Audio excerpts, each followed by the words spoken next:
एक दफ़ा की बात है, एक जंगल में एक हाथी रहता था जो कि हर वक्त बहुत ही परेशान रहता था।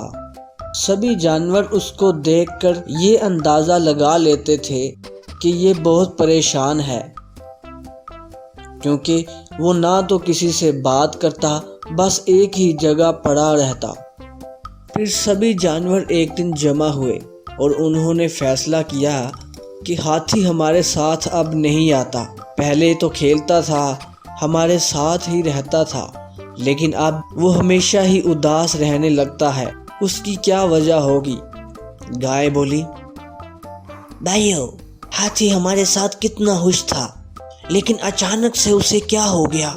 वो हमारे साथ ना तो खेलता है और ना ही हमारे साथ पानी पीने जाता है।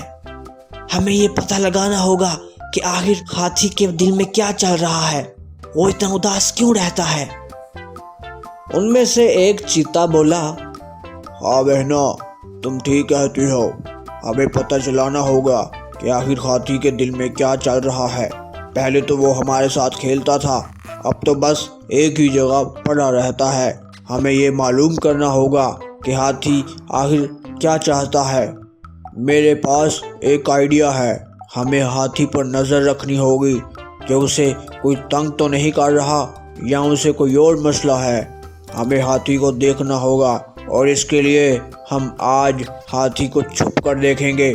चलो मेरे साथ और हम जाकर वहाँ देखते हैं। फिर सभी जानवर जमा हुए और हाथी के पास पहुँच गए। वो हाथी को छुप कर देखने लगे। वो देख ही रहे थे कि अचानक हाथी के पास एक डायनासोर आता है और वो हाथी से कहने लगा, ओए हाथी, तुमने मुझे अभी तक अपना माल क्यों नहीं दिया? देते क्यों नहीं? अगर तुमने ऐसा ना किया तो मैं तुम्हारे बच्चे को मार दूंगा। और याद रखना, किसी और जानवर को बताने की जरूरत नहीं। तभी हाथी उसके आगे रोने लगा, नहीं नहीं, तुम मेरे बच्चे को ना मारना, मैं तुम्हें माल दे दूंगा। तभी सभी जानवर समझ जाते हैं कि हाथी इतने दिनों से क्यों परेशान था, क्योंकि डायनासोर ने हाथी का बच्चा पकड़ा हुआ था और वो उसे मार लेना चाहता था। और हाथी को ये बात किसी और जानवर को बताने के लिए भी मना करता था। वो सभी जानवर वहां से चले जाते हैं। उनमें से चीता बोलने लगा, भैया, हमें पता चल गया है कि आखिर हाथी इतना उदास क्यों रहता है। हाथी इस वक्त मुसीबत में है। उसके बच्चे को डायनासोर ने पकड़ा हुआ है। हमें किसी तरीके हाथी का बच्चा डायनासोर से छुड़वाना होगा। सभी जानवर इस बात को मान लेते हैं और एक प्लान बनाते हैं कि अब डायनासोर जब आएगा तो हम उसे पकड़ लेंगे और उसे इतना मारेंगे कि उससे हाथी का बच्चा भी छुड़वा लेंगे। प्लान के मुताबिक ये सभी जानवर फिर से हाथी के पास पहुंच गए और छुप गए।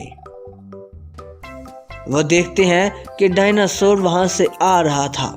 फिर चीता अपने चालाक दिमाग का इस्तेमाल करके डायनासोर को पकड़ लेता है और उसे खूब मारता है।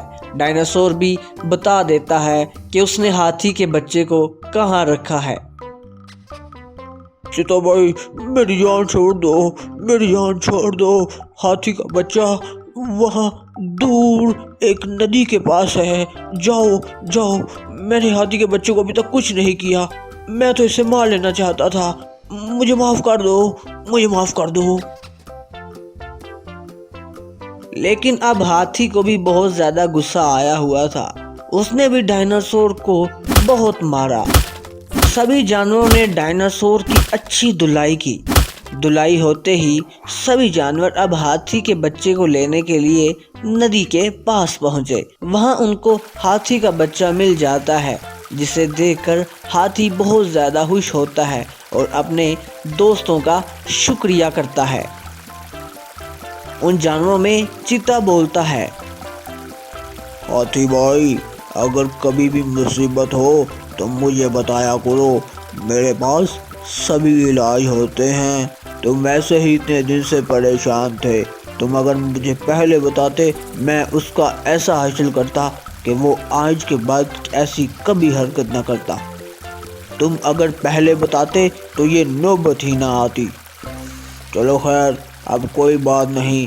सुनो जानवरों, अगर तुम में से किसी को भी कोई मुसीबत आए तो मुझे बताया करो, मैं उसका हल तुम्हें करके दूंगा, क्योंकि एक दूसरे का ख्याल रखना हमारा फर्ज बनता है, समझे?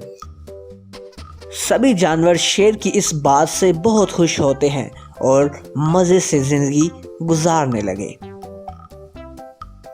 इसीलिए कहते हैं, अगर कोई ऐसा मामला जो हमसे हल ना हो रहा हो तो हमें दूसरों की मदद लेनी चाहिए।